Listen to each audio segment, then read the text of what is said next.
Welcome to RPG Limit Break. This is the 2020 Final Fantasy Randomizer Co-op Tournament.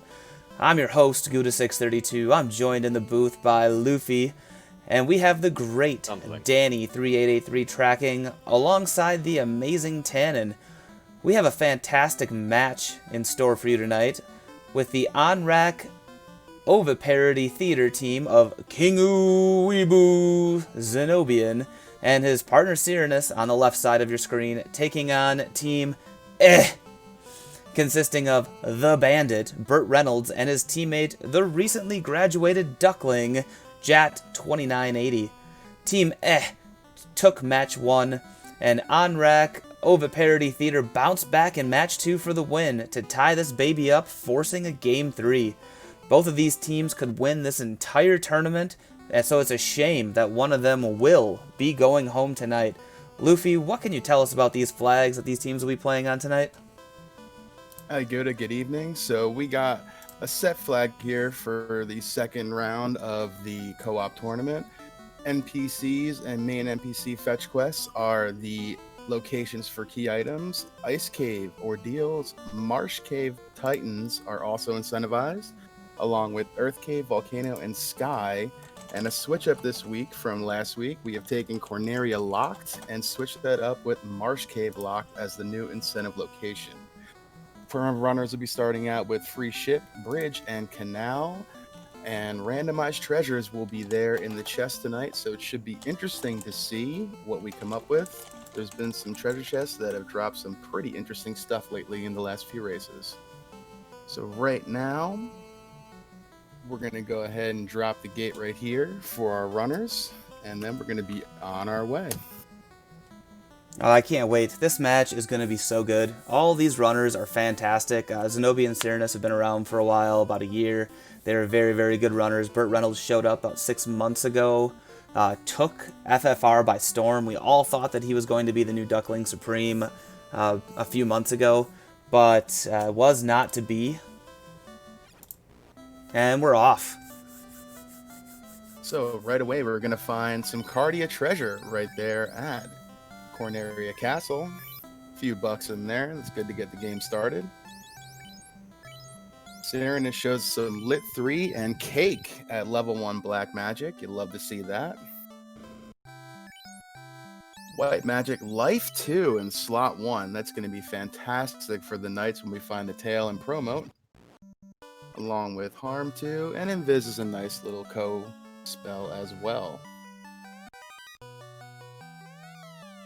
Runners right now, just doing their due diligence.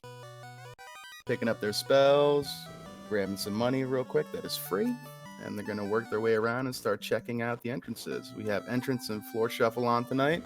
So as you see, when they walk into Corneria Castle, they actually did not find Corneria Castle. They found Cardia treasure. So anything could be anywhere in the entire world. Makes for a fun little wrinkle that we added to the races this evening.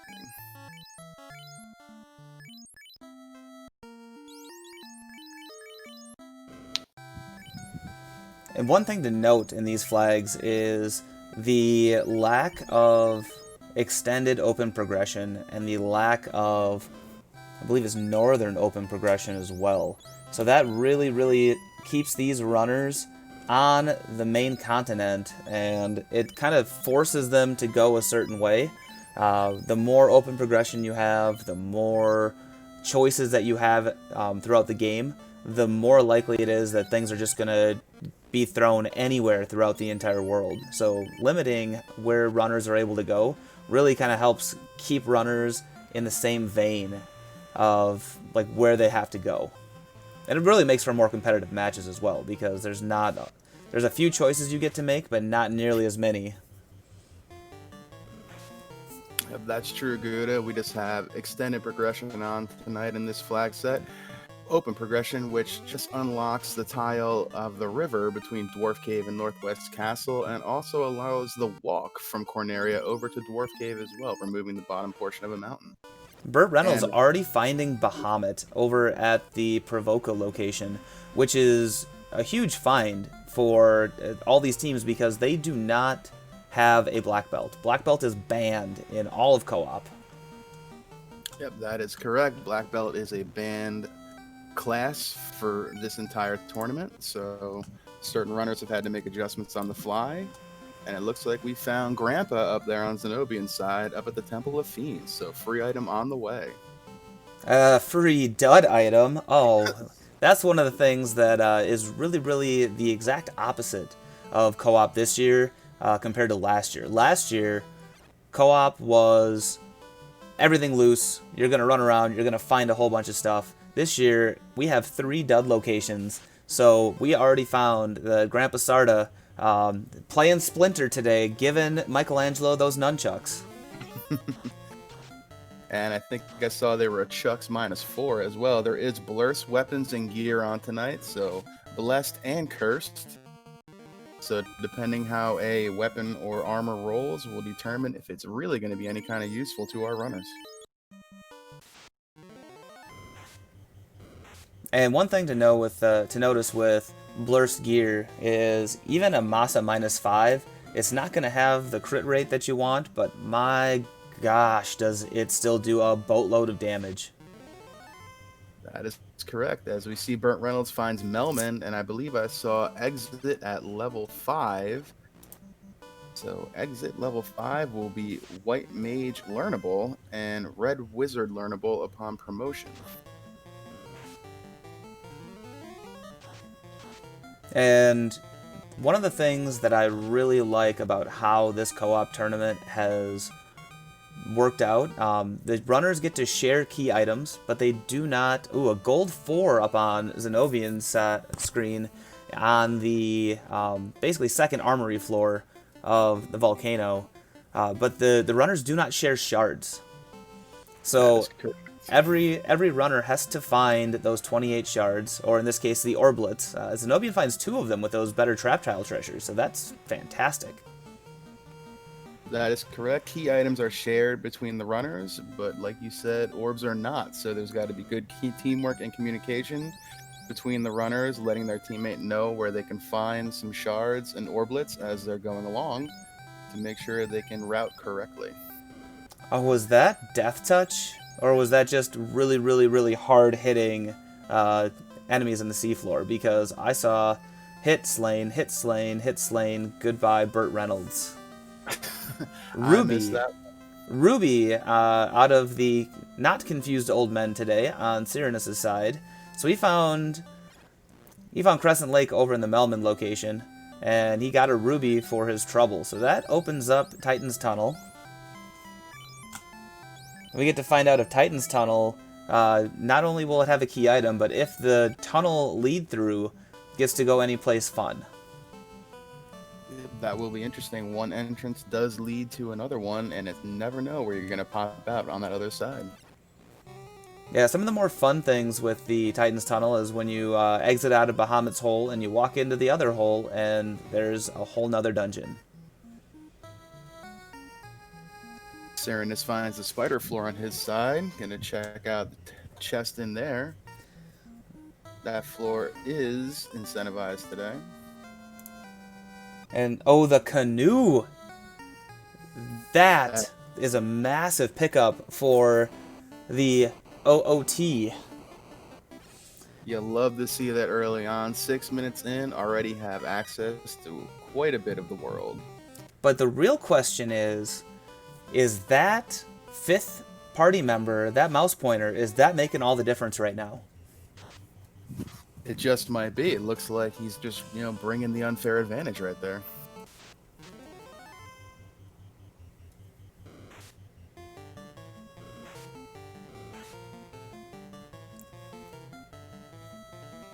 And Zenobian finding another orblet in the Cardia treasure with Burt Reynolds. He knew he had the ruby and he was waiting for it, so as soon as that ruby showed up in his key item list, he was standing there at the Titan to feed it to him. And we have the Titan. He just wanted a ruby so he could give you some herb. This is Backstreet to the max.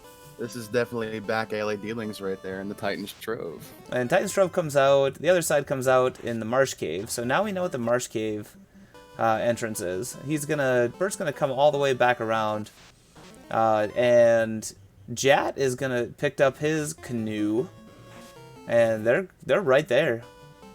Yeah. Both teams just kind of trading blows right now. And even though this is entrance and floor shuffle, these tend to be pretty fast flags. I mean, we've got a lot of teams that are averaging that hour and a half, hour and 40 minute, down to hour and 20 time frame. And it's pretty impressive how quick these flags are able to go. That's very true, and that's just a testament to the runners as well. Their teamwork and their communication really adds to the speed at which they can progress in these seeds. And the type of teamwork that Burt Reynolds and Jat just showed was super amazing, because Jat definitely said, hey, I've got the ruby, and Burt said, all right, I'm just going to go straight over to the Titan and see what we can get. And he stopped what he was doing, went over there, did that really quickly, because that's another incentive item that they get to use. And that kind of teamwork, like, if you're playing the solo, well, now you have to get out of your dungeon, go all the way back, find the Titan, find the herb, come back, and like those, it's as long as you're on opposite sides of the world or opposite sides of the continent, you can kind of hit up multiple entrances, see where everything is, and really explore the game super fast. And Volcano looks like it's holding the vanilla carry floor, but that's it. Just carry floor. This is a really awesome Volcano. Just go in, take out the Fiend, here we are. Yep, and also another incentivized location, so we'll see what it holds right here behind the vanilla red dragon chest. But you gotta love to see the Volcano just taking 5 floors away, and here you go, just go on right down to the Fiend. But the red giants just not letting Cyrannus progress. We have cockatrices and mummies, so that's not a bad tile, but cockatrices have a spell list, so it's definitely something that with 6 of them you want to get out of there really quickly. Indeed.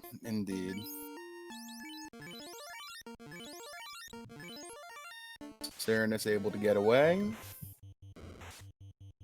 And then some ogres, like that's having 2 trap tiles there is really tough if you get 2 really bad sets of enemies.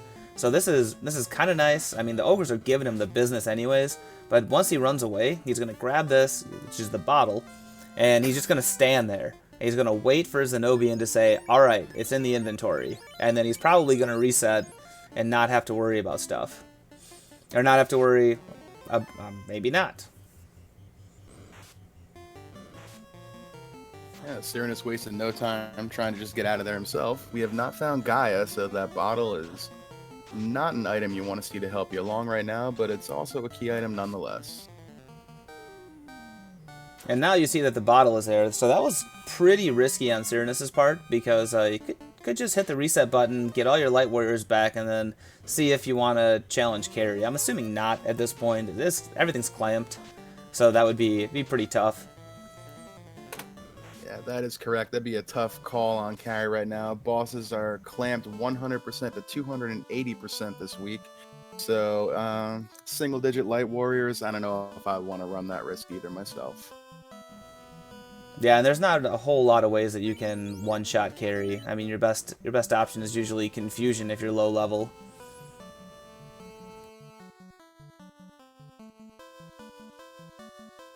Zenobian taking out a pack of Kaizokus. Cyrannus, I believe that's Ordeals over there at Ice Cave. And I know that Cyrannus is going to be screaming in Zenobian's ear, up, 1, at this point, 1, nope, 2, nope. So we got 1 up. And a lot of runners, that's the way that we talk about it. If you ever run in voice chat with Greggly Puff, he's like, well, you guys know where I am now, up, 1. And I mean, you got to remember it because you're going to hit whammies, and you want to be able to get through there as quickly as possible, especially if Ordeals is going to hold a bunch of orblets. That is correct, as Burt Reynolds gets the loot from the Sleeping Elf Prince. And we find a Whiz Vamp and Vampire pack guarding Ordeals. That's kind of scary, especially at low level. He got away pretty quickly. But that's not something you want to really trifle with at the levels they're at right now, unless you have a Harm 4 or a nuke. Yeah, I definitely agree with that one right there, Gouda. But the Zombie Ds, the Encounter 8, multiple Zombie Ds and Ordeals is a really, really, really good encounter to take. That's a ton of experience. One of the other... Oh, the floater is in Ordeals, and Zenobian and Cyranus can be in the air. And there, right there, you see Cyranus taking that pause you were talking about before. He is not losing that item. No, he's gonna have to, if he wants to go back through the he does not want to go back through the Whiz Vamps and the Vampires. Oh, 4 worms. That was a really good. That was a good wait, Cyranus. Good wait. Very smart. But great grind tile, but oof. Yeah, now they know that there are 4 worms. The problem is they were very ambush happy. The 4 worms ambush you and they hit real hard. So that maybe later in the game you'll see runners come back there and use either the 4 worms or the Whiz Vamps and Vamps if they need some levels. But for now, we're probably gonna say goodbye to Ordeals and never come back there. Yeah, they picked up their floater and they're just gonna nope out of there real quick. But once they get in the air, if they do want to take that grind, be very quick to get back there without having the vanilla Ordeals to walk to. And the amount of key items that these runners have already is absolutely nuts. Like they're already looking at canoe, floater, loot.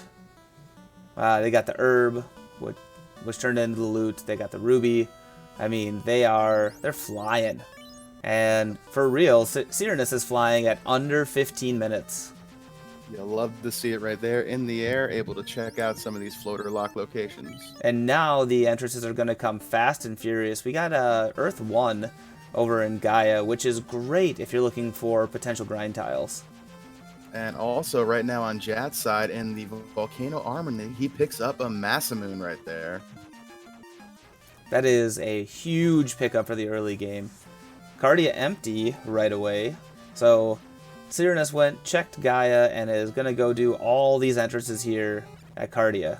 That was Marsh Cave, which is incentivized, so why he noped out of that, I'm not sure.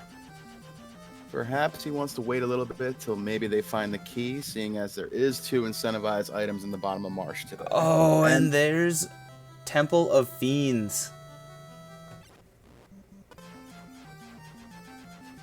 Oh, they've got to just be in full explore mode. So he's not going to do any of these entrances until Zenobian gets a chance to get over there. And he's just checking the entrances so they know where to go. They want to get a feel for the land. They want to find out if, at least I'm assuming, they want to find a couple of towns. Yeah, and not the greatest town to find, but you do have the bottle as they find Gaia, and they can go turn that in.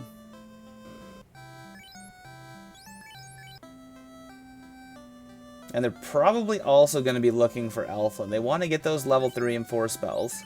And we got a crown for sale up here in Gaia. It's 26k. So one of the things that you can do here is sell all of your gear, get 26k, let it register, and then reset. It's a little cheeky way to make sure that you can get the items that you need without actually having to pay for it. As some would call it cheeky, I would also call it good strategy, especially an item like the crown, which could lead to something like the key. And the chime is right there, which opens up Mirage Tower, because even though we have entrance and floor shuffle, and there's probably not going to be a Mirage Tower floor in here, you still... Oh, and it's Provoca. That is a massive, massive find for... Fantastic. for these runners. We got Cure 4 and Fade in level 2 white magic. That's beautiful for the knight as well upon promotion. Quad X there in black magic. Not a bad spell, but not much else to speak of. Ice 2, it's okay. And it feels bad when you find level 2 Cure 4 and Fade, and you take 2 black mages instead of a red mage, or go rainbow, because now you're locked out to those spells until you promo with the knight, as well as the white mage, of course. That is correct, and you're only going to get a certain amount of charges. I believe it's 4 on that night, so those Cure 4s will come at a premium in the late game when they get the Topher. But his teammate Zenobian did go fight a rainbow, so he is able to get 2 Fade casters, which is huge, as well as 2 Cure 4 casters. But what's amazing is, if you look over at Burt Reynolds, he just got the floater. His levels already are huge. He's already got 273 HP on that knight, or on that fighter. And you see Burt pause for a second, thinking about taking those worms, and then, nope, probably not the best idea. And so now it's not going to be very long until Team is in the air as well. And Zenobian and Cyrannus are going straight to class change. And now you'll probably see them go through and go into some of those entrances that they didn't go into earlier. And Classic Gamer, thanks for pointing that out. Yeah, Hold can also help against Carry 1, which is huge. Because Carry 1 can roll really, really high for hits, as well as decently high for HP. So if you get one of those 10-hit Carry 1s, like, you're going down. That is 100% correct there, Gouda. Fiends were very punchy earlier in our race today, so anything you can get to give you a little bit of an advantage is going to be very nice to see. And Zenobian finds Castle Corneria, but has not been... there's an Opal bracelet, so that's not a dud, and an Opal plus 2 is actually really, really good. I mean, you're looking at 38 Absorb, I believe, with the Opal 2. So that's a good chunk of Absorb for any mage. I believe that is correct, yes.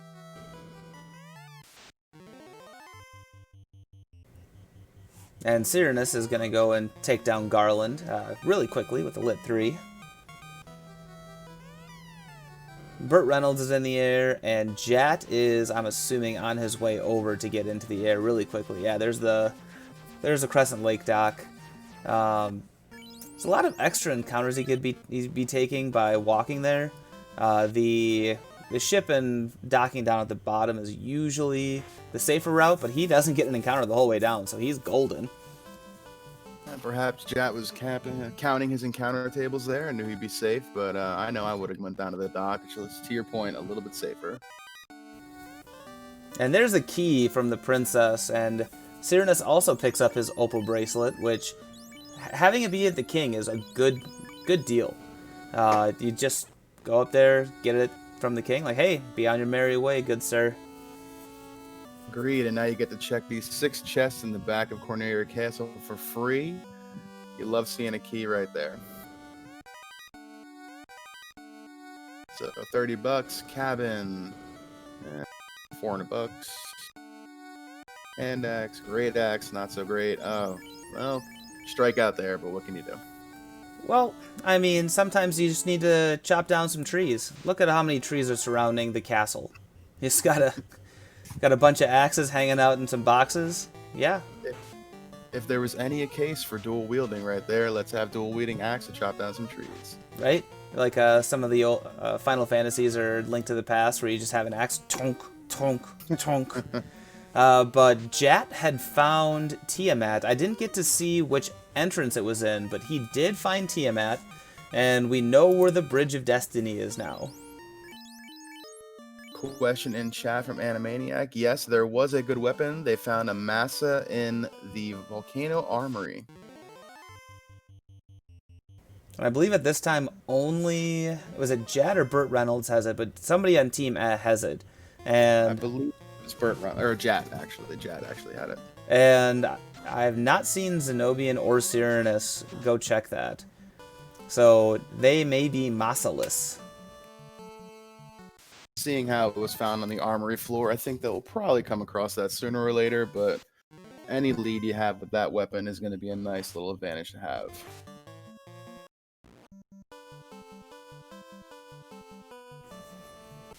And one of the enemies down in the Frostgate or Red Caribe pack had something nasty and took out the knight really quickly.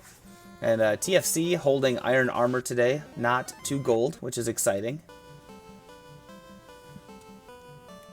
Jad over there finds the waterfall and picks up his adamant from the robot.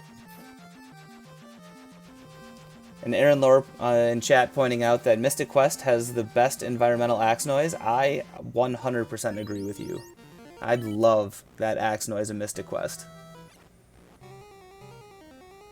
And now that they have the key, Cyranus is coming back down here into the Marsh Cave. You are absolutely right, Luffy. He wanted to make sure that he could get both items at the same time. Yeah, I know that's what I would do if I could have done it. Good play there. Unrunnable scorpions, they can sometimes be punchy, but Cyranus gets out of there pretty fast without any kind of trouble. And Orblet-wise, Jat looked like he had about 4 Orblets. So we're looking for 28 Orblets so we can crack the Black Orb and make our way 2,000 years into the past. If some of these other runners, maybe eventually, will let us know how many they have. Oh, Burt Reynolds also found the strat, the Cyranus strat. He's got his mouse cursor on screen. He's bringing the extra buddy into the fight. I think Burt was menuing fast there, but I think I saw 2 Orblets on his side. And Cyranus with the crystal in the first incentivized location in Marsh.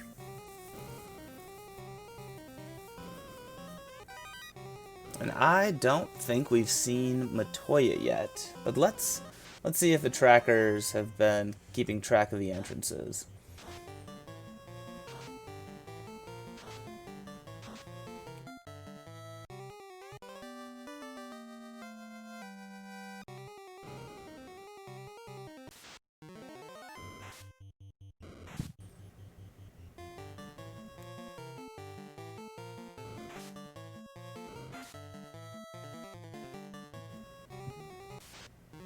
It looks like Cyranus grabbed the slab from the other incentivized location down in Marsh. I think we may have saw Melmond already. And I do believe we know where Lefane is as well, so we'll be able to get that turn-in going pretty soon also.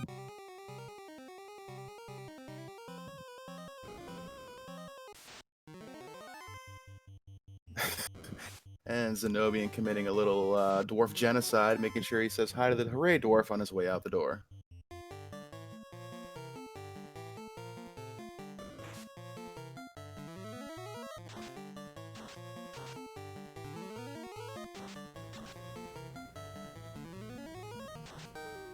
And these runners, this is what happens when you get in the air really early, is they end up all over the place.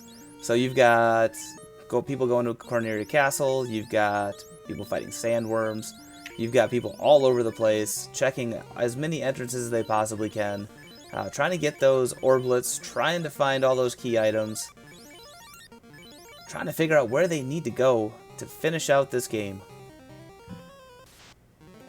I wonder what kind of strategy that Onrac Oviparit Theater has employed here. It looks like it's Zenobian is up to 8 Orblets right now, and Cyranus still has yet to collect one.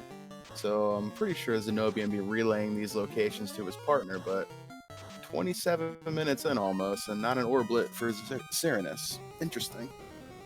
Cyranus did have that wipe out of, I think, a couple of different dungeons. I know he had to wipe out of Ordeals for sure, which had at least 1 or 2 Orblets in it. And then I know he had to reset out of another one, so it just might have been bad luck.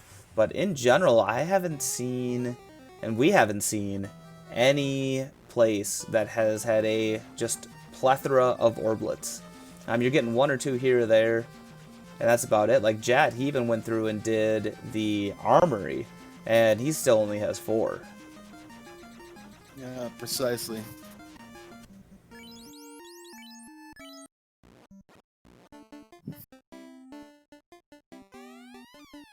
Saren is going to dive Northwest Castle, find Earth 2, work his way down.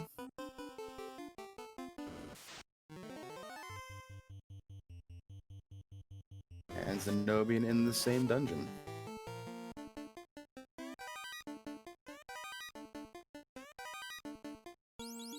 Pro ring -1. Decent pickup right there.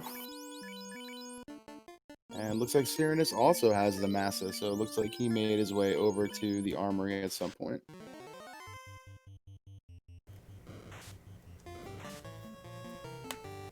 And Zenobian finding Mirage 1. This is a really, really good floor to find for chest density. There's not a lot of steps you have to take in here, and there are a lot of chests. So a lot of the places you're looking for mermaids for one. If you can find mermaids, you are golden. Because that's free steps, and that's a lot of chests. But any place in Mirage is good. Mirage 1, Mirage 2. And any place in Sky, Sky 1, 2, 3. Are all really, really good. Yep, I concur with that, Gouda, 100%. The one thing about Sky, though, you do have to run into some bad enemies right there, but if you can make your way in and out real quick, definitely a good little chest to grab. Oh yeah, like those bad men. That's it. We're just on Cyranus' screen, I believe. Oof, but it looks like Sky 1 comes up, or Mirage 1 comes up empty there again. And this is interesting because both of the runners are in the same place over on the Onrac Oviparit Theater. They are both going to take out Lich here, very likely, which will give them each 2 Orblets, so Cyranus is not going to be skunked.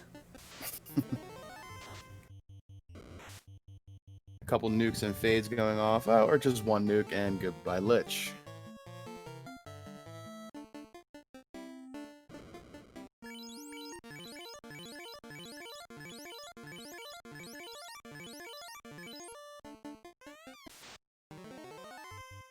Burt Reynolds over in Gaia turning in his bottle. I saw him come out of the item shop. I'm assuming he probably grabbed his crown while he was there. Not sure if we've seen Northwest Castle yet.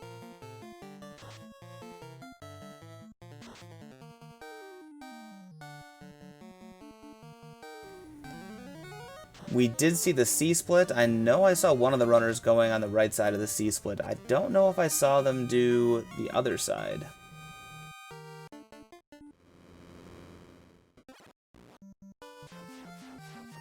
So what kind of strategy would you employ, Gouda, when you come up to a split 4, like the C-split or the Marsh split, when you're running a floor and entrance shuffle? How do you handle that? When I run into a C-split, generally I will go left or right. Doesn't matter which one.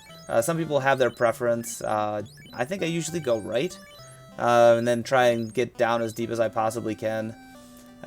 If there's something awesome down there, you know, a fiend, and you get out, great, you have to go back in, you have to go to the left. If you get to a dead end, sometimes, if you really want to be gutsy, you warp back to the split and go to the other side. It depends on how far ahead or behind you feel and how risky you want to play it. If I'm feeling behind, I'm going to do both sides in one dive, and I'm going to take that risk and hope that I do not run out of spell charges, because that is the biggest thing that you worry about when you are doing super deep dives, is running out of heal pots, running out of spell charges. Especially when you're running like these guys are, with mostly mages and just one tank. Yeah, couldn't have said it better myself right there. And Burt Reynolds finds the mage and fighter party, which is really, really good experience, but they're taking a lot of lit 3s, and his fighter is missing. So this is not something that they're likely going to do again, but Zenobian finds the mermaids. And this is the floor that you want. Exactly what you were talking about there, Gouda. Plenty of chests, no encounters to worry about. Just go in there and grab what you can. And hopefully this is that just stockpile of orblets for the entire game. We've got one out of here so far. We'll see if we can grab a couple more. Oh, Miss Legendary is gone. How many mermaids are going to get in Zenobian's way? So far, only one. Skips by Miss Bubbles while he's in there. I don't know about you, Luffy, but Bubbles always gets in my way. Literally every single time I enter that. And Mermaids is mostly a dud. Only one Orblet in Mermaids with all of those chests. So where, oh where, did the Orblets go in this world? Looks like we're going to have to dive real deep in this seed here, Gouda, to find what we're looking for, because nothing is going to be handed to these runners right now. They're just going to have to keep on digging. So, Jat finds ordeals, but they already have the floater. So I don't know if he's in here to get orbs, or if he's in here to get, levels. Because there are two very, very good grind tiles in here to try and get some levels. So we're gonna have to see what Jat's gonna do here. That's very true. He might just be doing a little reconnaissance here. Maybe checking out those worms, seeing what they rolled for hit points, and then if they rolled fairly low, and go down to one, maybe two nukes or fades, that might be somewhere you want to sit on for a little while. Absolutely, and with clamp bosses and a couple of black mages, you really, really want to have some HP on those black mages, because the fiends generally aren't going to go down very quickly, and those black mages go squish really, really, really easily.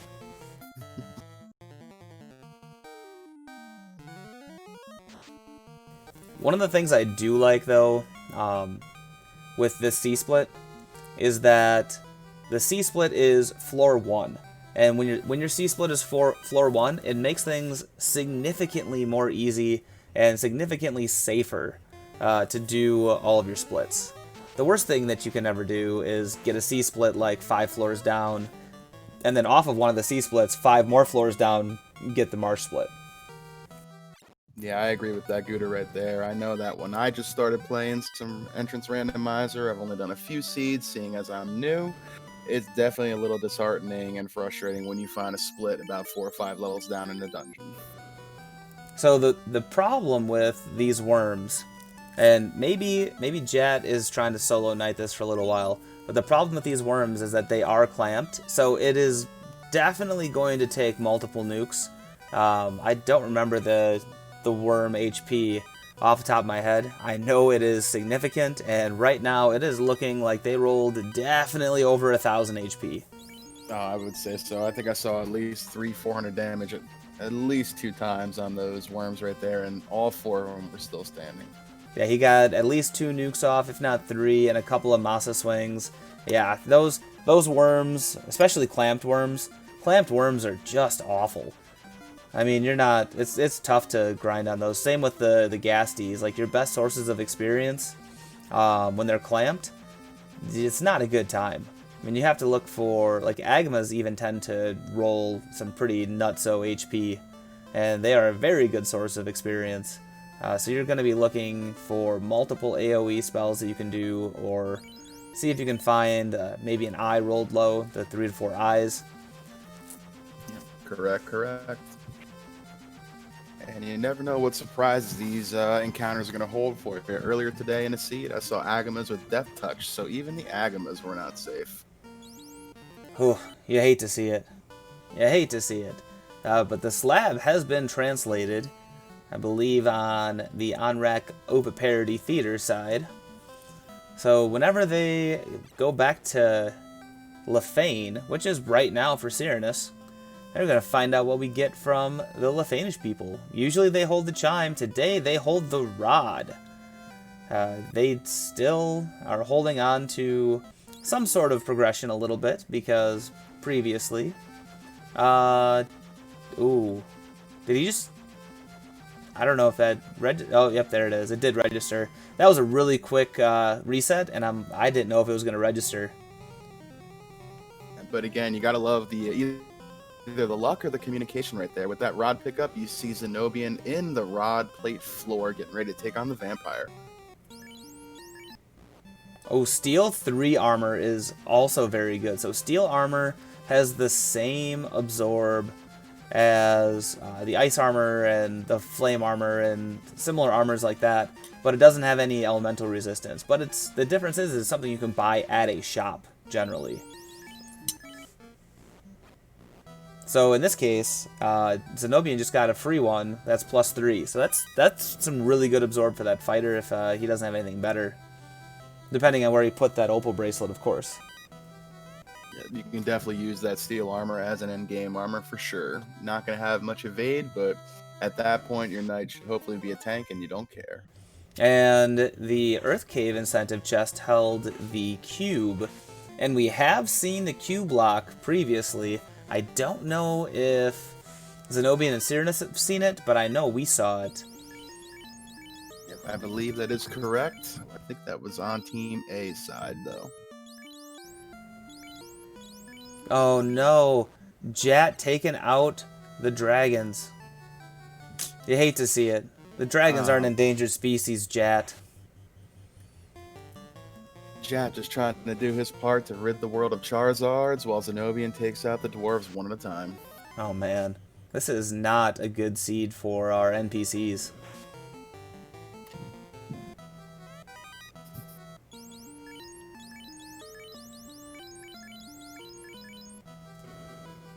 Looks like Burt Reynolds is up to 3 Orblets now, finding one in the top of Marsh Cave. Yeah, with as quickly as these runners got into the air and as much exploration as they've done, they've got to start feeling a little questionable as to where these Orblets are, because we're 40 minutes in, and at 40 minutes in, you are generally thinking, all right, I'm about ready to hit go mode. Should be trying to clean up. Oh, a ribbon 4. Sky 1 provides a ribbon 4. That's a wonderful pickup for Zenobian. I believe that's our second ribbon. I believe we got an incentive one from the Smith earlier, so protection for 2 Light Warriors there. And on top of it, he is finding... This is where the Orblet treasure trove was. I believe he found either 5 or 6 Orblets in Sky 1. Oh, and here we go. This is Marsh Split. This is fun times now. Because Zenobian, being the risk taker he is not going to exit out, save those Orblets. He's saying, alright guys, we're going to hit up the top side of Marsh, and we're going to find Kraken. So we are not going to hit up the top side of Marsh. Oh, never mind. As he turns around, every now and then you want to go punch a Kraken in the face. Sometimes you get a craving for sushi, and you know what? When it hits, you just got to go answer the call. And Danny3883, our wonderful tracker, points out that the C-split right side was cube locked for us, and the left side was rod locked.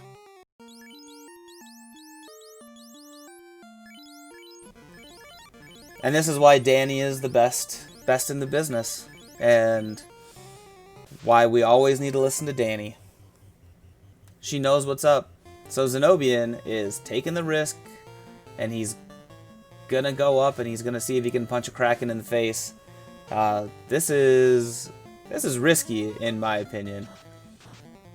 I am gonna have to agree with you there, Gouda. I did not see Brack available to any of the Light Warriors yet. So he's going to be relying on melee and nuke fade strats, I believe. Yeah, I didn't see Invis 2 either, so this is really... He's got Invis 1. So this is interesting. It's going to take 6 stacks of that Invis 1 to get that knight. Oh, and Kraken just says, screw you, I'm going to thunder you. Oh, only 1 hit. Brack is available, apparently. The Black Mage does have it. Brack is... level 3. There it is. I missed it. And Blizzard. Oh, it's time to pull out. We got Lock Strats coming out. Now we need a Cure 4, and that's already queued up. Zenobia knows what he's doing. Miss. This Kraken has some evade right now. It might... Nuking Fade Straps might have been the right call. You might have been able to nuke Fade down. 11 hits plus stun touch. This Kraken is just giving it to Zenobian's Light Warriors right now. Mr. Doomgape, I agree 100%. This 10 hits 402.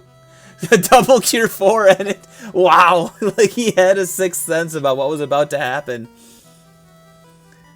Oh, man. Double invis, come on. Oh, 12 hits 600. Goodbye, Ty. Obliterating the Red Wizard.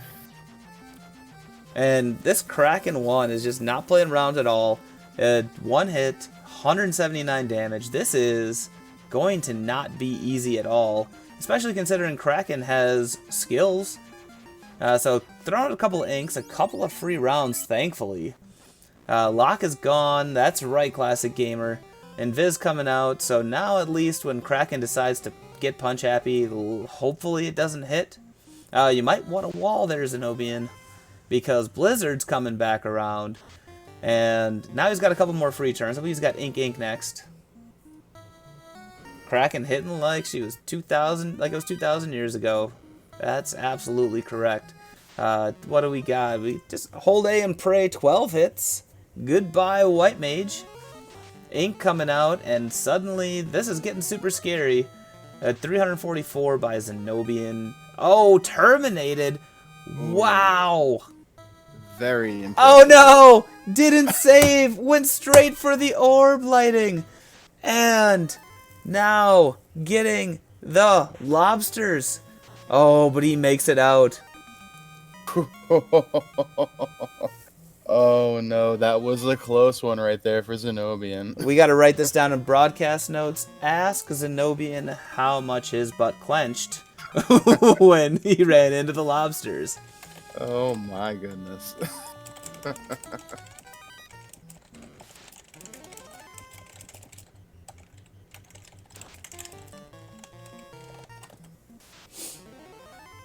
Yeah, that could have been the worst type of punishment, because you just made it through the fight of your life, basically, and the lobsters just show up, and of course the sea troll, because troll. And man, whew, that was intense. That's my heart got going on that one.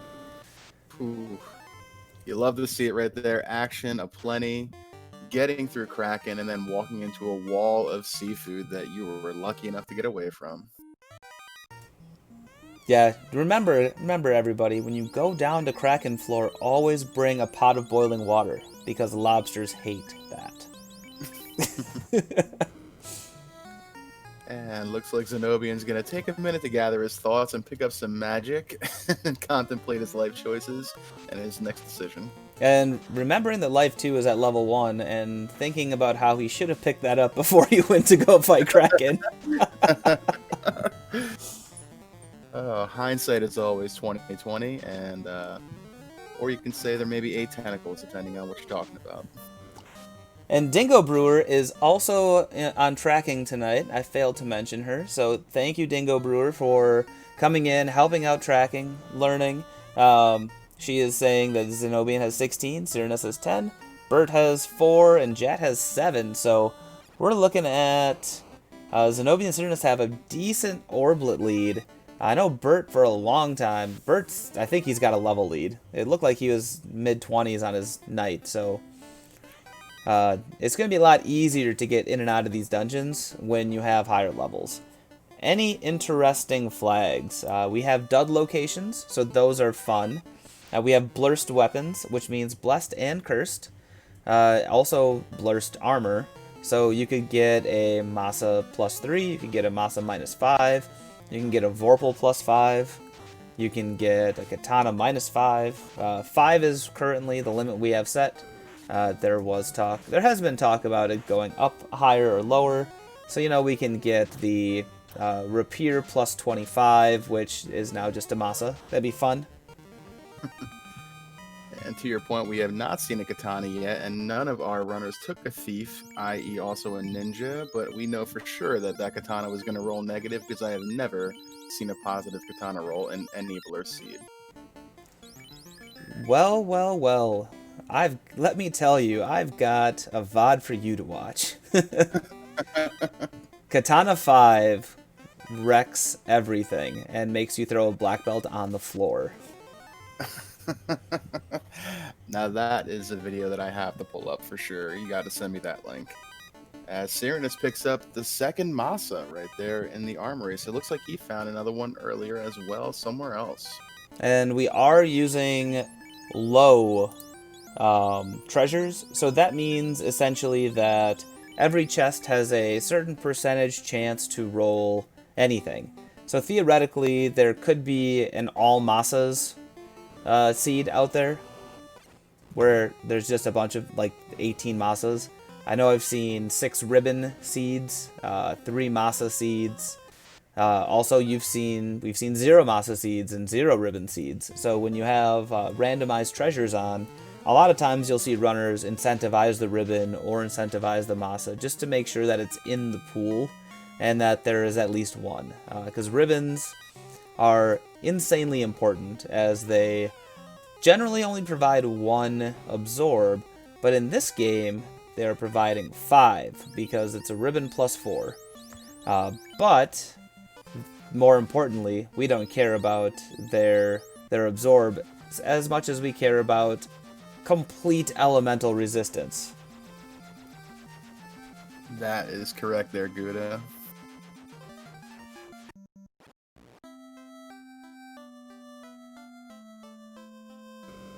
And Classic Gamer in chat pointing out that they remember a 9 ribbon seed. I have never seen that. The most I've seen in the seed is 4. So I need to start playing whatever game you guys are playing.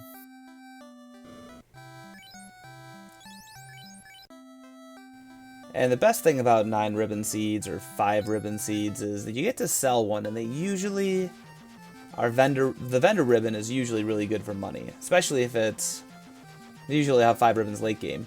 But a blue D tile sitting here on the vanilla Frostwolf tile, and yeah, Zenobian wants nothing of those blue Ds. Blue dragons tend to roll really, really high in a lot of ways because in vanilla they have. Oh, now he's taking 2 of them. He just didn't want them because he was too low of HP, I guess. 320. Decent grind here, I suppose. 600-ish. 500 HP. That's not awful. It'll definitely get him a few levels if he wanted to take it, but it seemed like it was going to be a lot of resources because he did use up 2 nukes. He used up a fade, and he had to use a swing as well. But Ice Cave holding multiple orblets as well. So Zenobian looks like he is in a really, really good place right now, insofar as orblets are concerned. And I don't believe we have seen warp yet for our runners, so the Zenobian has to take the long way through to get back out. So I can understand conserving some of those spell charges. Luckily, I think they have exit. Dragon Armor -3, that's kind of sad. That's going to be better resistances, but probably really close to the same amount of absorb between the steel armor. And this Zarya pack is usually pretty good, and they're usually decently safe. It's like an Agama Light. That's a little bit lighter on the HP, and usually a little bit lighter on a lot of the stats. But he doesn't want any of that. He just wants to get out of there and find his last couple of orblets. I don't think he's taken out Carry yet. So that's another 2 orblets that he can do or have, as well as I don't believe that he has taken out Tiamat either. And Warmech is required, though, if he wants to go take on Tia. That is correct, Gouda. And after that fight against Kraken, I can understand why Zeno want to take a few minutes to gather his thoughts before he pulls one more fiend. Sorcerers and Grey Worms, not what you want to see. So he's just going to nope out of those fights.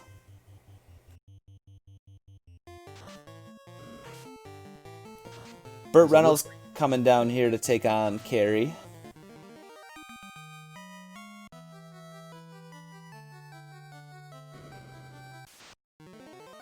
And looks like Jat's going to go pull Lich while Burt pulls Carrie. So we got a couple of dueling fiend fights, and Cyranus finds the multiple ghastly tile, which we were talking about earlier. They usually have a ton of experience, or a ton of HP with really good experience. Blink and you miss it. Jat has Lich down, and that's two more orblets for him. The Ghasties didn't seem like they were that tough, actually. But Cyranus does have, I believe, 2 Masammunes, so that's helpful in trying to get those Ghasties down pretty quickly. That is correct, and Cyranus still doing a little bit of reconnaissance, looking for some more orblets, I think, before he's ready to take that kind of grind to get endgame levels.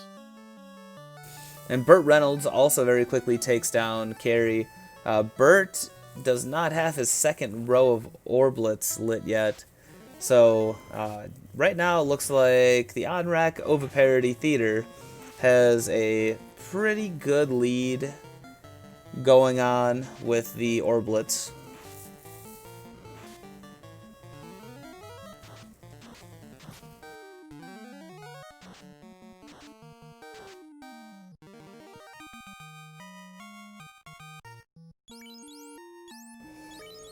But there is a big difference between this year's co-op and last year's co-op.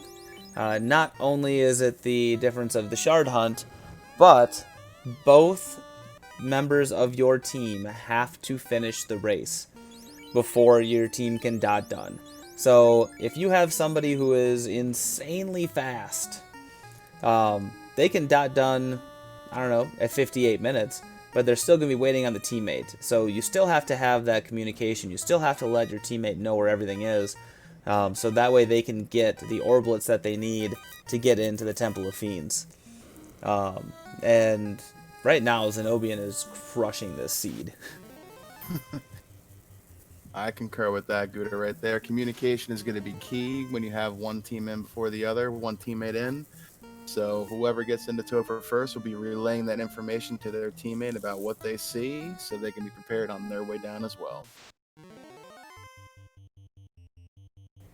Yeah, and having the knowledge of around how many HP the Fiends have, and they've got nuke second turn, something along those lines, so then your teammate knows that, well, I need to get my Black Mage up for for HP purposes, and that kind of knowledge is super, super good to know, because that way you can be prepared for what the Fiends are going to throw at you, whether you have to throw a wall out for a first turn crack.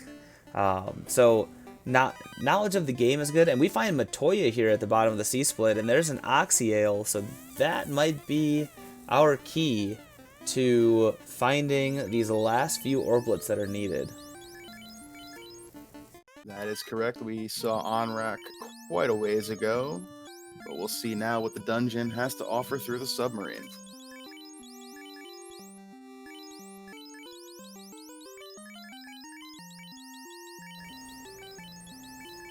And for anybody out there who's watching this and saying, this is a whole lot of action going on, well, it is. But these runners are generally using a tracker that they either have shared with each other, or some way of tracking things together so that everybody knows where all the entrances are, and they're probably even have an orblet tracker at this point, and I think some of these racers are keeping some of their secret trackers to themselves, so the other teams don't have that kind of advantage, but the way the communication is key in making sure that everybody gets this done quickly. And paper tracking would be not easy to do. And there's the TNT Dynamite. Astos trying to blow up his own castle. This is kind of sad. And blink and you miss it, Astos is down. Then we have 3 more chests to check here, as well as a couple of orblets, or I mean a couple of grind tiles. perhaps one of these tiles holds that grind we were looking for. The Gurpeed. You gotta Oh, wait for the Gurpeed, not what you're looking for. They usually roll a pretty decent amount of hit points, but looking at Zenobian's levels, shouldn't have a problem getting through this guy pretty quick.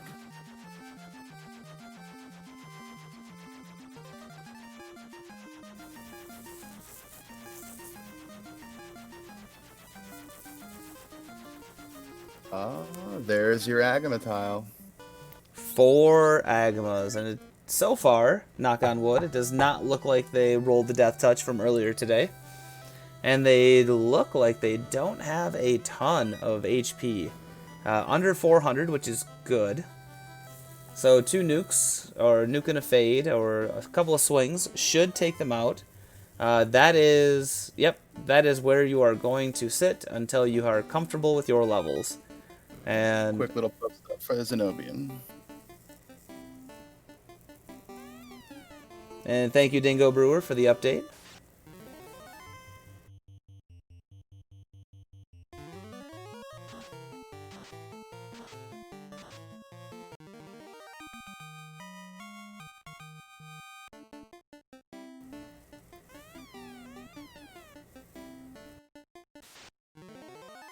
And Jet translating his slab right now with Dr. Un. Alright, chat, we don't get a chance to do this very often anymore. So in the vanilla game, you grind on Agamas. In a lot of the earlier versions of this randomizer, you grind on Agamas. Now that we have the shuffled grind tiles, you don't get a whole lot of Agama facts. Come on, chat. I know you're with me with Agama facts. I've done a lot of calming. I don't think I've ever had a chance to actually say, give me your Agama facts. Yeah, in Cronus TTV, it is 28 Orblets. That is the very specific number that was chosen for this round, is 28. And every single race that you see in round 2 will have 28 Orblets. Burt Reynolds being nice to the dragon, though, not taking him out.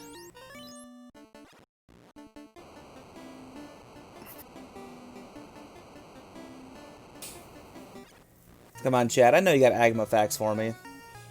Like, why are there Agmas in Northwest Castle?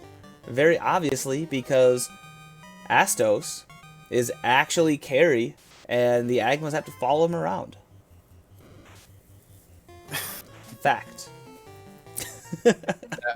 That right there is some deep dive knowledge right there, Gouda. I appreciate you sharing it with us. So anybody else got any Agma facts? Luffy, you got an Agma fact?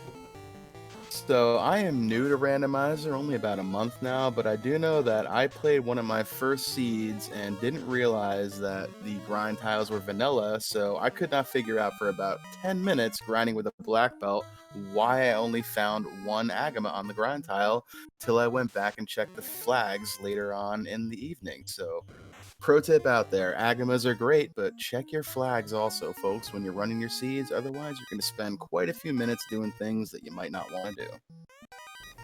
Well, that's something to point out is back in the day, we didn't have the B-side tiles on. We didn't have a lot of the shuffling that we have now. And your grind tiles were vanilla Agama tile, vanilla I tile. If you really, really got squirrely, you could do the vanilla blue D tile or the vanilla red D tile, because they all have good XP. But I mean, you do a lot of Agama facts because they are the safest, generally the safest grind. Agamas were the only known predators to T-Rexes until Light Warriors were introduced to the ecosystem. Rowdy Roddy Sniper, thank you, my friend. That is a fantastic Agama fact. And I believe Zenobian picked up his 28th Orblet and is probably just going to try to either gain a few more levels and then head on over to Topher. So, we have a X-Man coin asking what level should they be, and that is a really, really good question. Right now, a lot of these runners are still looking for their Orblets, so it doesn't really matter a ton what level they are. They will definitely be continuing to take levels as they go. But as far as Topher levels, with the scaling we have, our bosses have 280%. That means that they have a high likelihood of max evade. So, I mean, you are going to be looking... I didn't see what the Masa had. I think it was +3. So you're going to be looking at high 20s, low 30s for your fight or for your knight at a minimum. You're going to want to try and get as close to 400 HP as you can on your Black Mage. And over 400 HP on your Red and White Mages so you can survive a nuke. So whatever level that is, because you don't always get the exact same amount of HP every level. It's still, that's part of the random rolling. So I think Zenobia's probably going to go to low 30s. Maybe mid-30s if he wants to be super safe, if he feels that far ahead. I'd say between 32 and 34 probably. You might get a few more levels going through Topher to feel a little more safe, but definitely in the low 30s should be good to go. So generally with a vanilla Masa, you're looking at level 24 as kind of the point where you get that extra Masa swing. With the Blurst weapons, that all goes out the door because the hit percentage is changed based on how positive and negative it is, and you can kind of guess that it's about a level difference. So if you have Masa +3, you're going to get your extra hit 3 levels earlier. So Blurst weapons throws an entirely different variable into the equations, and so the runners are kind of doing some things on the fly. We haven't done all the math on it because that's a ton of math. Also, I'm not going to do math on Twitch because I'm already sounding dumb. Yeah, don't look at me. Math is not my strong suit. I can add and subtract. That's about it.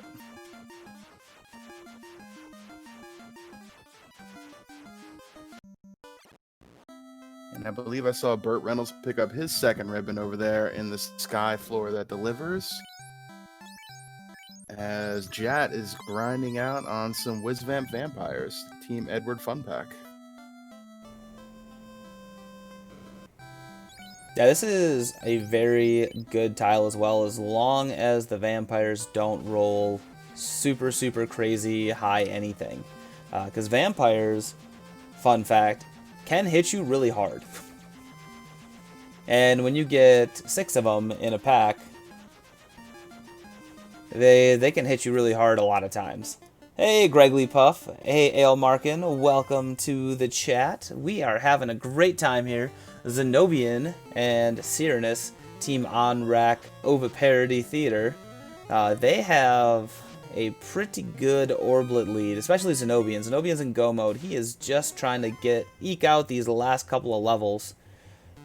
100% not a mathematician. Absolutely correct. And we have Jat back here. I wonder, is he going to try the worms again? Because those worms had 1,200, 1,500 HP. I mean, there was one Orblet there? Okay, yeah, he's noping out after that last Orblet. That's a good call, Jat. Very good call. Smart move there. He probably picked up about 4 or 5 levels on those Wiz vampires. You don't want to lose that. And Burt Reynolds is going to be, I believe, our second on-screen runner to try and take on this Kraken that has both Thunder and Blizzard and a couple of Inks and 12 hits. So we're going to see if Kraken is nice or mean to Burt Reynolds, because Kraken was kind of a jerk to Zenobian. And down on Cyrannus' side, he's on the Bridge of Destiny about to pull our Robot Overlord leader. Jat down at the Q block, guarded by lobsters today. That's not bad. Also, these slimes, these metal slimes on Cyrannus' side, are very, very nice to have. They generally don't roll a ton of HP, and they are weak to nuke, they're weak to fade, and Burt Reynolds making Kraken look like a baby, just taking her out real quick. Not nearly the type of problem that Zenobian had. Here we go, Warmech pull. We got a Ruse, we got a Fast, and we've got a Temper. and we got a punch. And 2 hits, so Warmech's only got 2 hits, that's not bad. Did not take out the White Mage in the first turn, which is huge. Another ruse, another hit by Warmech, and that White Mage is, or White Wizard is going to go down. Oh, 3 hits, never mind, plus some crits. And now you know Warmech has at least 3 hits, plus some crits. That's not fun at all. But this is also information. So right now what we do know is that Warmech likes to punch and also likes to die very quickly, I guess. Because down goes Warmech. Not a lot of hit points on the robot chicken tonight. Right? That was quite the roll, like the almost vanilla roll. That was two punches. Yeah, it was not too bad right there, and thankfully he was only a little punchy and didn't have any skills, but you do not know if he took anything out of the pool for later.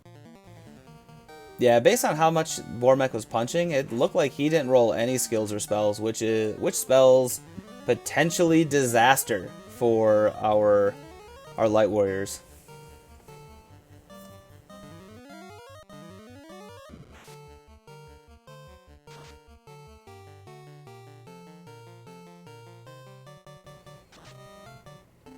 So it looks like Zenobian up into the mid-30s on all of his Light Warriors, going to continue to grind on these Agamas. He is hoping for one and only one Topher dive only.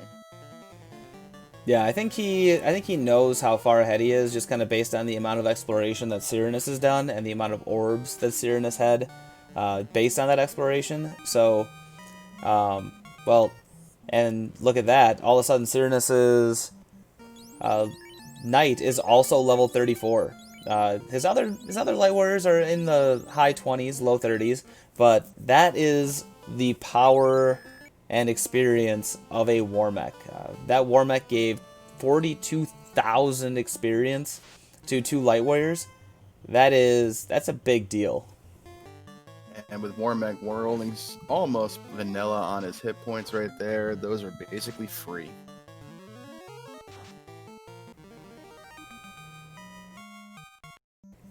And Zenobian, more Agama facts. Come on, Gregly Puff. I know Mr. Agama right there has some Agama facts for me. What you got for me, G Puff?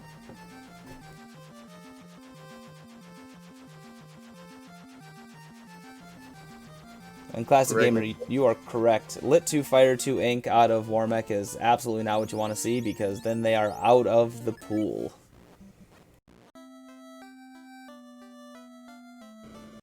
Gregly Puff, the Black Belt Master, I'm sure does have a few Agama fun facts to share with us.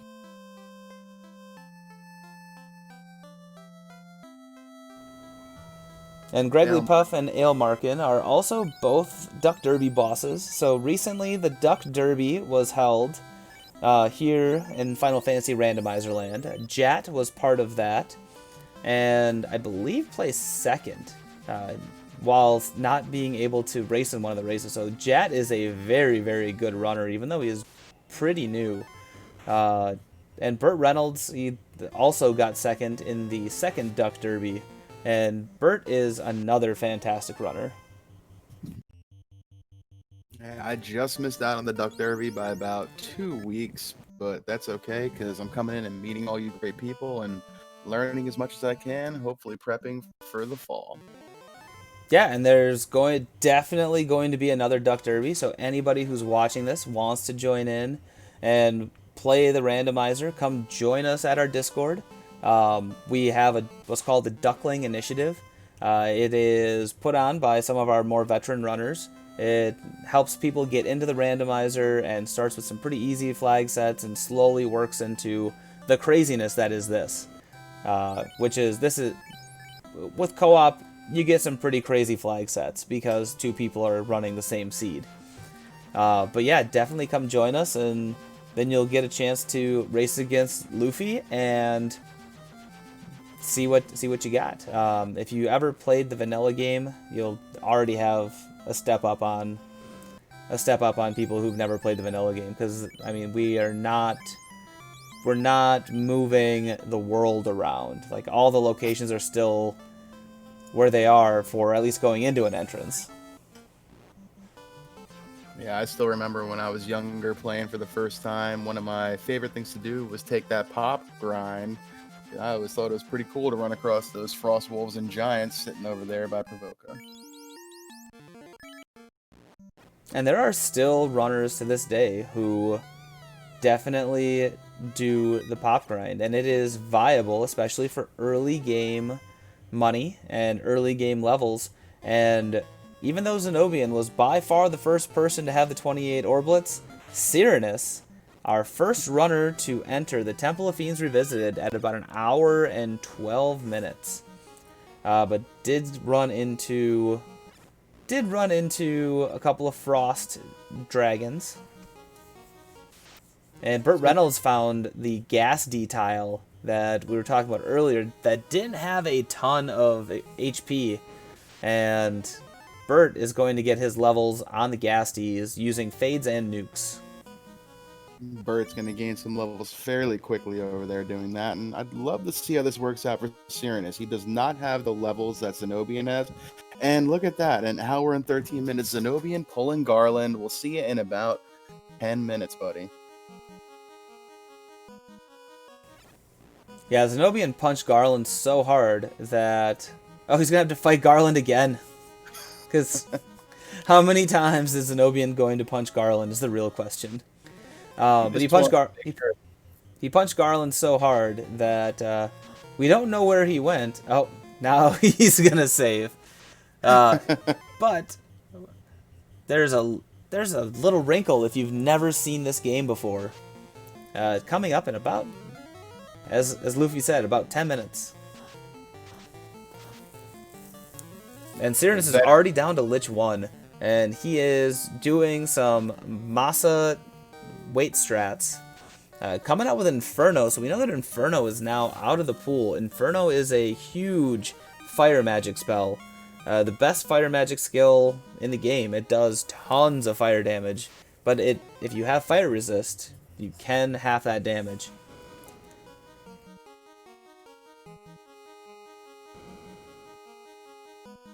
Cyranus is just blowing through these floors right now. He found a really good walk where he isn't getting a ton of encounters, and so far all he's been getting are the Agamas, which is really nice because there's a lot of really nasty things that you can encounter on the fire floor. And it looks like know whenever I dive Topher, it's always nasty getting down to the sea floor because that is always full of trash. Oh yeah, seafloor is the worst. But Carry 2 rolled 9 hits and just destroyed the knight. But the knight stays alive, just barely.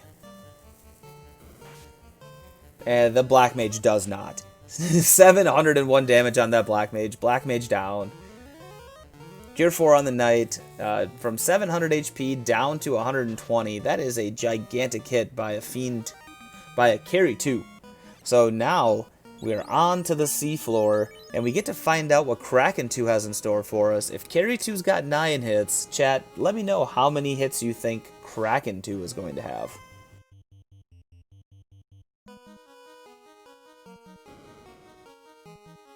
Zenobian running into some Gurmaduses there. They might be unrunnable considering he's taking the fight with his levels.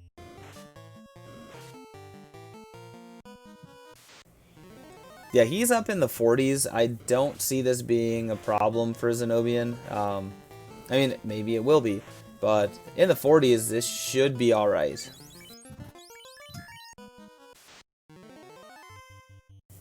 Jet and Burt Reynolds just cleaning up a couple of things before they're going to head into the Temple of Fiends themselves.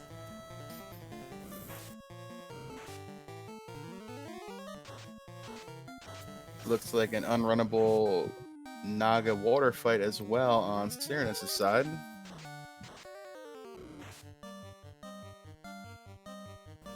And Bert's going to get his last few levels as well as his last couple of Orblets by taking out this War Mech and then taking out Tia. And this is what you're seeing on Cyranus' side is what's awful about the water floor, or the sea floor, because you get unrunnable waters, unrunnable water Nagas, and next thing you know, like, you have Light Warriors down, you're expending resources, and it's just awful. And Serenus pulls Kraken too. We'll see what the big squid has in store for us right here. As Zenobian pulls Carry 2, and we've got some Gasties, and we've got a Warmech. This is pretty intense fighting going on right now. Kraken coming out with Lit 3.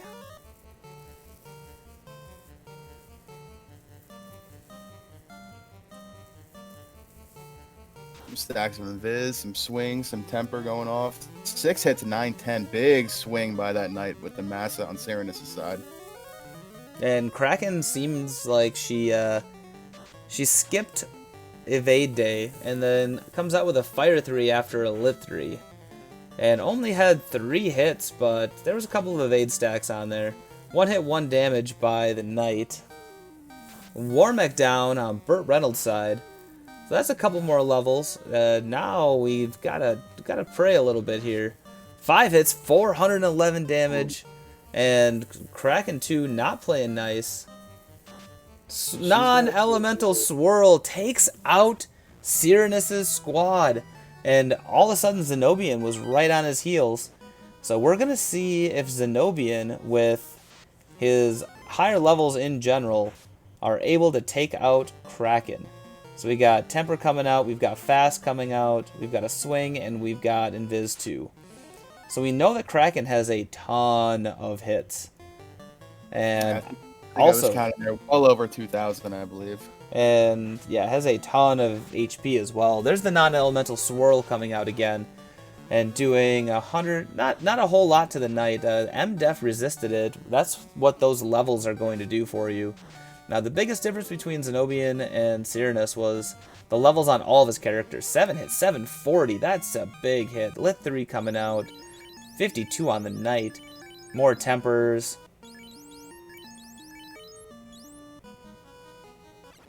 Another swing, 4 hits, 300 and some. So it might have been, and Burt Reynolds gets his last 4 Orblets. And now him and Jat are just going to be in what level do they want to be to enter the Temple of Fiends Revisited. And down goes Kraken 2 on Zenobian's side. An 870 some odd HP hit. And here we go. What is Tia 2 going to have in store? But more importantly, how is Serenus going to get through that Kraken 2? And there you just see the difference right there. The extra levels Zenobian had made that fight just a little easier to handle. And here comes Tiamat 2 pull. And he's going to go with the exact same strat. And Classic Gamer 76 pointing out the truth here that we have not seen any nukes. We have not seen any nuclears. Wall. That is pretty... That's interesting. So keep that Black Mage from getting elementaled down with spells. But of course Tia comes out with a punch right away because why wouldn't she? She's got multiple heads, 4 hits, and she is taking out systematically these light warriors little by little. 1,490 damage out of that Massa. Whoo! But down goes Tai, and down goes Tia. That was a lot easier than the Kraken 2 fight, by far. But now, yeah, huge swing. 1,490 damage. That was nuts out of a Massa. So now we're going to be pulling... What, Garland? What are you doing here, Garland? We just punched you back into the past. Alright, so Zenobian is our first runner to pull Chaos. We're going to be doing the same strat. We're doing Fast, Temper, Swing, and it look like a Lit 2 comes out. This is exactly what you want to see from Chaos. Nice, easy spells to not destroy our Light Warriors. Invis 2, let's get some of those Invis stacks up. Miss. Ooh-wee. So we got 2 stacks of Invis now. It's time to start locking because Chaos looks like he rolled some max evade. So Lock is going to reduce that evasion just enough that hopefully you can get a couple hits on. 5 hits, 5 damage, and now we gotta start tempering. Max evade, some really, really high absorb. This Chaos, here we go. This is gonna be fun. Fun! This is why we play this game, everybody. 3 hits, 322. That was a much, much bigger swing. Animaniac calling for the nuke arsenal out of Chaos. Chaos so far has been really, really nice to these Light Warriors. So we got some more tempers coming out, and we're just going to keep tempering up this knight as far as we can, on top of some invises to make sure that that knight does not get hit. Chaos trying to back row that white mage like a Kraken 2 generally does. 4 hits, 28 damage. Whew. These tempers aren't literally aren't doing nearly as much as we want them to right now. More temper, Lit 2 coming out. Chaos saying you can hit me as much as you want. I'm just gonna slowly whittle your hit points away. 4 hits, 490. There we go. There's some damage. Classic Gamer calling for the Vorpal. I haven't seen one all day. Oh, and Chaos brings out the nuclear. Down goes Ardo. 5 hits, 300 and some damage, and more tempers. Time for a Cure 4 and another Cure 4 to make sure that these Light Warriors stay up. Everybody is really close to nuke range. Lit 2, Chaos just bringing out all the Lit 2s. What are you going to do? And wall up tie. More locks. Try to make sure. Oh, Quad X. Quad X. No Chaos pro rings. Stop right now. Wow. No pro rings. Whoo. Rub. And the knight says, you don't rub me, Chaos. Fog 2. 7 hits. 622 damage. More Fog 2 coming out. Fog 2 raises that absorb. So if Chaos does manage to hit, it's not going to do as much, but I think we're way more worried about these nuclears. That's a second nuclear coming out from Chaos. These Light Warriors are lucky that Chaos did not roll high on the skill list, or the skill chance, because that was nuclear, and Chaos is down. GG Zenobian. We have the first of our runners done. But don't wait, just wait, guys. We have more. Wait, because Cyrannus has to be able to beat this Kraken to be able to advance on to Tia, advance on to Chaos. Both runners must complete the seed. As Burt Reynolds and Jat are both in the Temple of Fiends as well. Burt Reynolds taking out Lich and Jat on Kraken 4.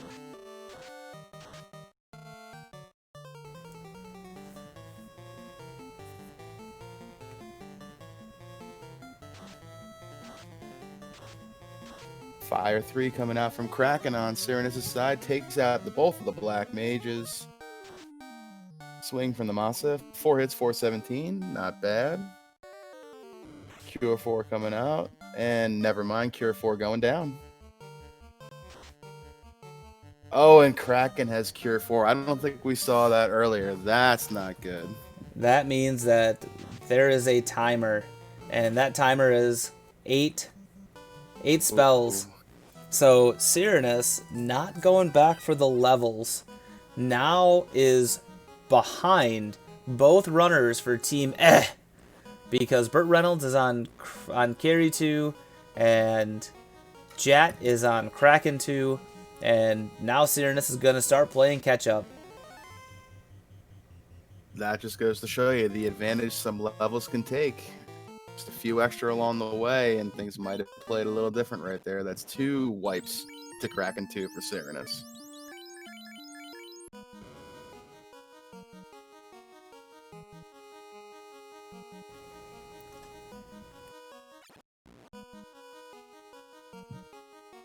Chad taking his swing over there at Kraken 2. 1,200 damage by that knight takes down Kraken 2. Now Burt Reynolds has a chance at Kraken 2, and we know, thankfully, that Kraken 2 has Cure 4 and not Chaos, because Chaos rolled some just nutso HP, max absorb, or definitely max evade, really, really high absorb. So we'll see, can Burt Reynolds take out this Kraken? Take it away, Luffy. I need to go get some more to drink, because as Falconic said, I need to take a breath. You got it, good. So Lightning 3 comes out from Kraken. Swing by Jat. Ooh, only 30 damage right there. Not good. Invis 2 stacks coming out. Temper going off on the knight. Fast going off on the knight. Leaving the knight in that top spot. Should be interesting to see how this fight goes. More lock, more temper, and another invis. Temper off. Lock hits. Invis goes off. That's 2 stacks on the knight. Swing, 4 hits, 300 damage. Not bad. We want to see a little more out of there. Temper going off. Temper going off. Another invis stack. Non-elemental swirl coming out. Both of the red mages survive. 6 hits, 1300 damage. There we go. Breaking through. Turning that Kraken into Calamari. Let's see if we can get through Cure 4 and a nuke. 157. Big swing. 140. Cure 4 hits. Knight back on his feet. Nuke. Fade and a swing. 6 hits, 1170 down. Goes Kraken. Burt Reynolds is through. Gonna bring up the other Black Wizard. Heal up on his way through. And work his way on down to Tier 2 as Jat pulls Chaos. Jat gonna lock. Fast. Invis stack by the Knight. Invis stack by the White Wizard. Lightning 2 comes off. Chip damage. Nothing to worry about there. Invis 2. And we know Chaos likes to throw out those lit 2s. And we just gotta hope, as the Light Warriors, that we do not get those skills, because nuclear is really, really rough to handle, but we can definitely handle as many of those lit 2s as Chaos can throw at us. Agreed right there, Gouda. You love to see that. You just don't want to get too far down on that spell list before he starts throwing out that real nasty stuff. Invis 2. Lock. Temper. Heal 3 strat. Gonna try to save some of those Black Wizard HPs. Yeah, Temper. chip damage to chip healing. Getting those locks out is going to make the biggest difference in this fight, because not only do you need to get the locks out, you have to get the tempers out. Burt Reynolds is also through Tiamat 2. So right now, Cyranus trying to play catch up. Like we said, as long as Chaos doesn't start rolling skills, Chaos wasn't too dangerous. And it really looked like Kraken 2 was that gatekeeper, and that gatekeeper stopped Cyranus from being able to get through. Cyranus was in the Temple of Fiends significantly sooner than both Burt Reynolds and Jat, and he could have gone to get some levels, but he decided he was going to power through and go after Kraken 2, and now has perished twice to Kraken 2, on his way there right now again. With Jat and Burt Reynolds both having Chaos pulled on their screen. Burt Reynolds' Chaos looks pretty crazy with all that purple. He's throwing out some lock too, as well as some tempers. Dueling Chaos fights, a lot of action going on. More lock coming out for Jat. More temper. Temper, getting those stacks up on that Knight. Cure 4 coming out. Rub misses the Black Wizard. Free turn there. Another temper. Swing. 9 hits, 659. Not bad, not bad. Some more locks, some more temper. And another Cure 4 to play it safe. Chaos missing the Black Wizard. Chaos doesn't have great hits right now. 9 hits, 991 down on Jat's side. That was a huge hit. That's going to chunk out some of that Chaos HP. Because we know that Chaos rolls vanilla 2000, and he rolls up to 280% higher than that. 1100 damage, so we are way over vanilla now at this point. That was just 2000 damage in the last 2 turns. And right now, Jat's got to be smelling the blood in the water. But Burt Reynolds is down 2 of his Black Wizards, so he is no longer GG to Jat, getting his Chaos fight done. Now it's up to Burt Reynolds. Burt Reynolds versus Cyranus. Burt is on Chaos, and he is out of Tempercaster, so he's only going to be doing these couple of hits. He's also out of Lock Casters. He's got a couple of hits he can do for not nearly 900 to 1,000 damage. As I say that, he does 7 hits for 1,000 damage. So, got a few stacks off right there. Gotta prove me wrong, Burt, don't you? So Burt Reynolds with this Masa, and Burt Reynolds and Team have taken the match, have taken the game, have taken the match, and now they get to move on in this 2020 Final Fantasy Randomizer Co-op tournament. Now we'll see whether or not Cyranus is going to continue to try and take out this Kraken. 5 hits, 500 damage, more locks coming out, a ruse coming out on the White Mage, Ink, free turn. We're going to see, so wait, swing, wait, 800 and some damage, Fire 3 coming out, not going to do much. And there's that Cure 4 that we didn't want to see. 767 damage. 700 more damage. It looks like he's got enough of his stacks up that he's got ruse up. Rubbed comes out, free turn. Kraken also has fast. And now down goes Kraken. So that's what he needed the first time. So Cyranus gets through Kraken 2 on the 3rd try. 3rd time's a charm. And runs into the Vampire Party Pack. Team Edward fan club there, but able to get away.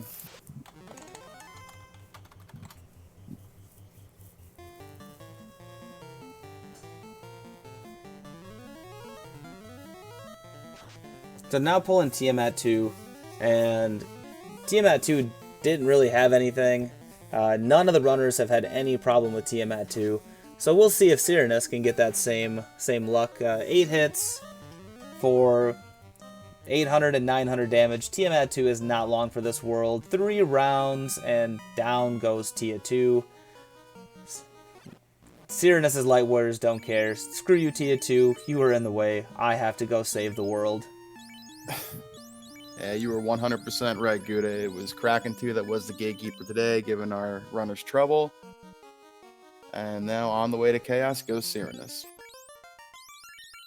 Oh, did Cyranus wipe on Chaos or Kraken a few times? Oh, and we are joined by Jat. Welcome to the chat, Jat. Yeah, Cyranus and Zenobian were both in the Temple of Fiends Revisited prior to you and Burt Reynolds. Cyranus wiped on Kraken 2 twice, and on the second Kraken 2 wipe is when you both overtook him.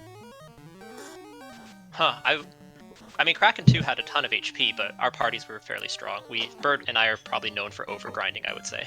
And on top of it, Kraken 2 had Cure 4. So generally, Cyranus was about probably 1 to 2 swings away when that Cure 4 came out.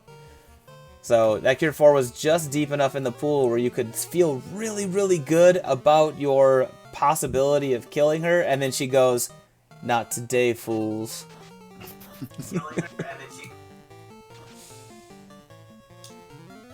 GG, guys. GG, Jat. GG, Burt Reynolds. Burt Reynolds also joining us here in chat right now. Thanks, Gouda. And in the booth. Guys, how did you feel about that seed? Well, our early game is always good. We're very good exploring. We're very good at breaking up the map into chunks and taking it out. And me personally, I'm just awful at the middle game because there's just so much stuff to juggle in the air. Like our middle games are usually pretty chaotic, but I'm guessing we got the airship quicker than they did, and then they did a faster mid game than we did. I'd have to. I don't think so. I think it was relatively close between both of you guys getting in the air. I believe somebody was in the air at 14 minutes. I believe Zenobian was in the air at 14 minutes. That is correct. Oh wow! So they did beat us to the air. Okay. Yeah. I think they might have just been ahead of us the whole seed. But then, what level did Cyranus take on Kraken 2 for the first time at? He's been the same level the whole time. I believe he's level 34. Oh, really? Yeah. Oh, wow. Yeah, it's So nice level 34, but a couple of his mages are in the high 20s. Oh, okay. GG, Cyranus taking out Chaos, closing the time loop, and finishing with an official race spot time of, let me get into the race room.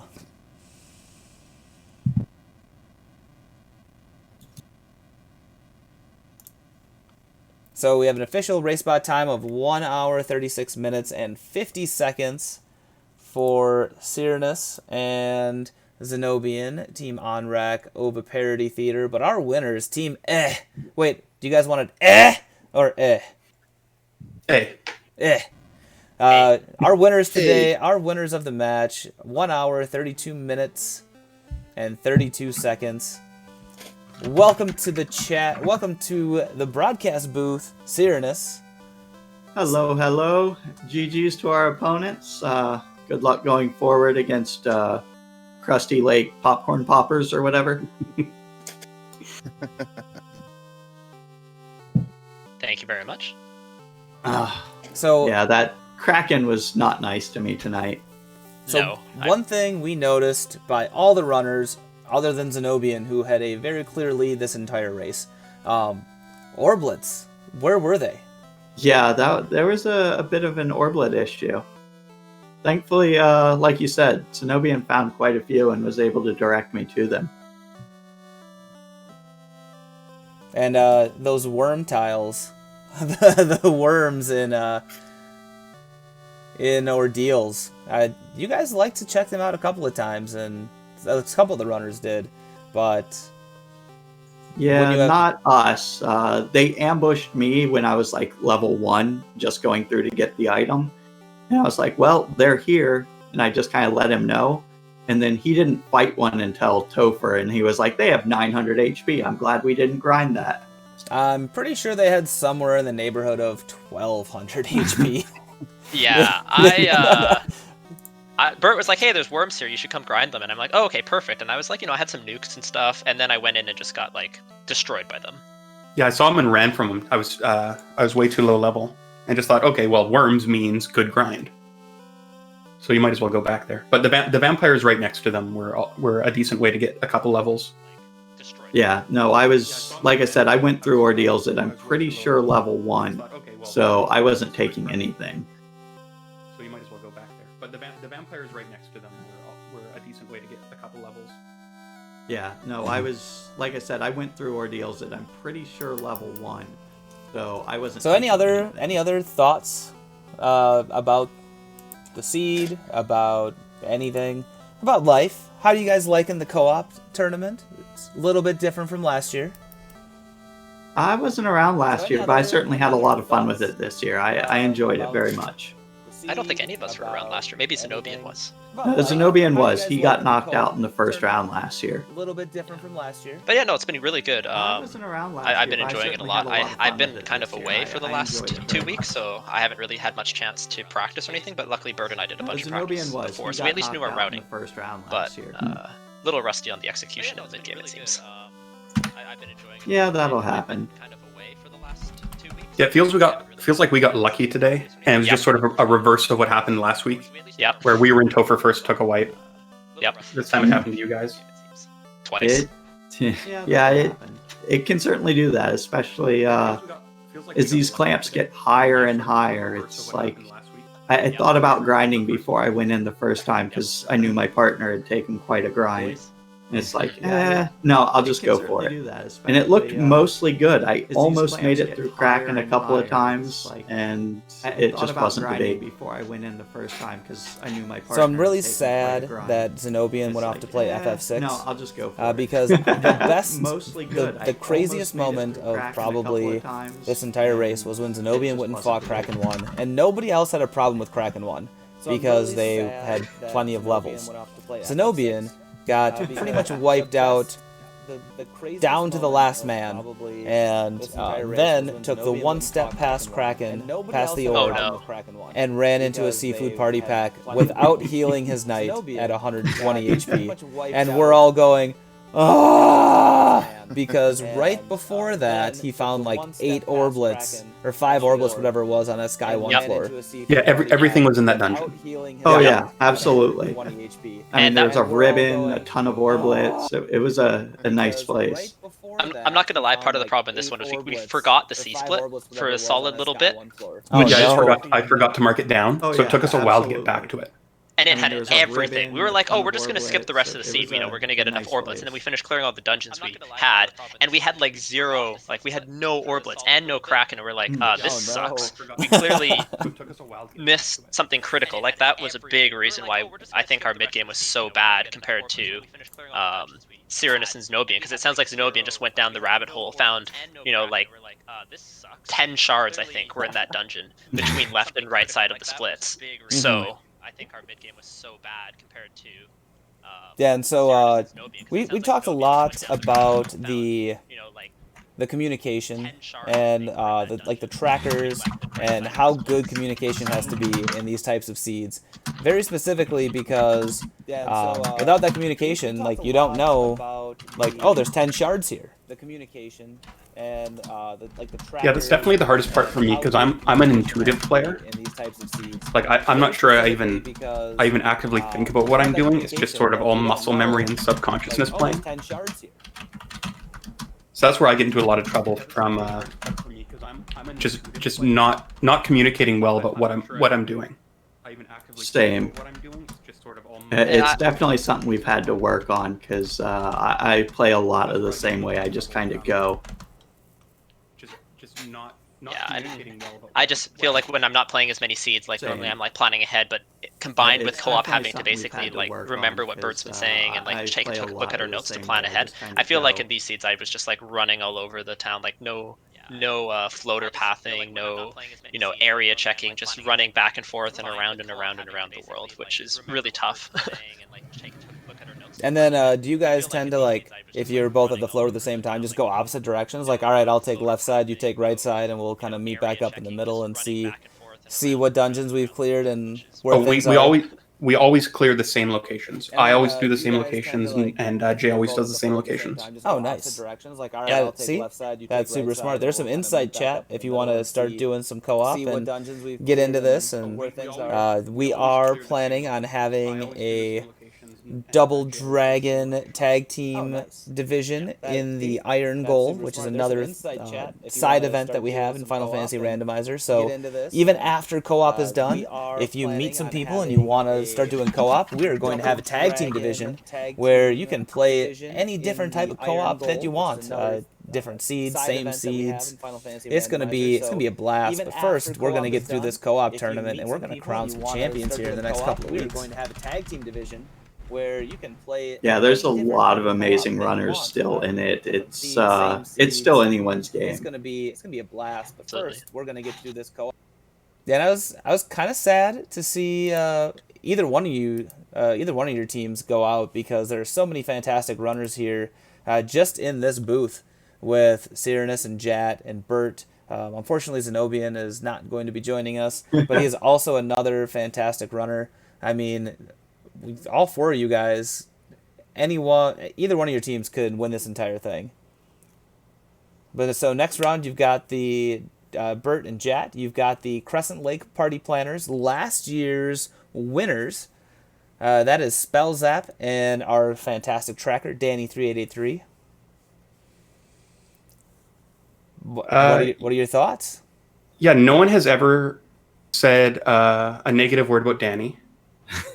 But I'll be glad to face Thunder a lot in the finals. Oh, shots fired. Love it. Love it. Shoutouts to Bert's perfect pick'em so far in the predictions for this tournament. So, you can take a look at what he has to say about that next matchup. And speaking of that, we can look ahead a little bit. So we have the Crescent Lake Party Planners versus Team and that is going to be happening at some point next week. The other two teams that are still left in it, the Upstarts, which are Gregly Puff and Dengwu, who they were knocked out pretty early last year, but this year they've gotten their communication. But if you guys want to hear something hilarious, listen to these two gentlemen talk to each other about how to play this game. And their co-op talk is on point with how people are supposed to communicate as human beings. And they're going to be taking on Thunder a lot, which is the team of Sir Link-a-Lot, our current Duckling Supreme, and Thunder, who is our current, as far as I know, because I don't know if it's done yet, but our current hardcore champ, who He's may actually not, the current fake hardcore champ. We yeah. all know that Burt Reynolds is the new Chaos and the real hardcore champion. Ah, yes, alpha bugs, the best bugs. So, anyways, everybody come and join the Discord. Follow the runners. Follow the rest of us who are all here. Comms, myself, Luffy, the trackers. We've got Danny3883. We've got Tannen. We've got. Look here in the booth so I can see. I'm sorry, I forget our other tracker. We've got Dingo Brewer, who is fantastic. All of these trackers are fantastic. Follow them. Follow our runners. We've got Cyranus Zenobian, Burt Reynolds, Jet2980. And any other final thoughts? Luffy, I haven't given you a chance to talk yet. That's all right, man. I'm just taking it in and listening to the wonderful teamwork these two had. It was a great race to watch. Cyranus, couple tough wipes there on Kraken, but again, really great race. You guys did a great job, and it was quite a pleasure to watch you run. Cyranus, any final thoughts? Oh, no, I'm exhausted. These late nights are rough for me. I gotta be up in probably like 6 hours for work, so I'm gonna call it a night. Jet? Thank you very much, Ernest. No, not much. It seems like we got lucky here, but I guess you got to take your. Sometimes you get punched, and sometimes your opponent does. So I guess we got to take it here, and Bird and I will need to make sure we're prepping up for week 3 with, I believe, deep towns and even higher clamps. Yeah, no one's getting lucky in this. Anybody that wins their matches certainly deserves it in this tournament. And Burt Reynolds? Oh, just thanks for the race, Sarah. Oh, It was great racing against you. And I'll see you next week, Danny. Great tracker, muted. Danny, you can unmute. You can talk some smack back to Bird if you want. Nah? Alright. Well, alright. Well, I oh, hey, Danny. dare ever say anything ill about my opponent. She's a classy woman right there. Alright, well, I'm Gouda632. He's not on air. I'm Gouda632. We are on RPG Limit Break. This is Final Fantasy Randomizer. If you want to come and join in the fun, join the Discord. Have a good time. Enjoy the company. We're all having fun here. This is what we do. So, on that note, we're all out. Peace.